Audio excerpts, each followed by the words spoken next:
నమస్కారం. భగవద్గీతలో యుద్ధం ప్రారంభానికి ముందే భయము, అహంకారం, శక్తి అన్నీ ఒకేసారి వినిపించే శ్లోకం ఇది. ఈ రోజు మనం 13వ శ్లోకం అర్థాన్ని తెలుసుకుందాం. శ్లోకం పఠనం. తతః శంఖాశ్చ భేర్యశ్చ పణవానకగోముఖాః సహసైవాభ్యహన్యంత స శబ్దస్తుములోభవత్. శ్లోకం వివరణ. భీష్ముడు శంఖం ఊదిన వెంటనే కౌరవుల సైన్యంలో అన్ని వాద్యాలు ఒకేసారి మోగాయి. శంఖాలు, భేరీలు, పణవాలు, గోముఖ వాద్యాలు. ఆ శబ్దం భూమిని కంపింపజేసింది, ఆకాశాన్ని నింపింది, మనసుల్లో భయాన్ని రేపింది.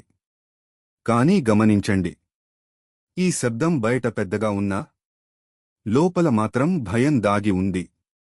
అది ధర్మశబ్దం కాదు, అది అహంకార గర్జన. కౌరవుల వైపు శబ్దం ఎక్కువ, కానీ ధర్మం లేదు. జీవితానికి సందేశం. మన జీవితంలో కూడా ఎక్కువ శబ్దం చేసేవాళ్లే ఎప్పుడూ బలవంతులు కాదు.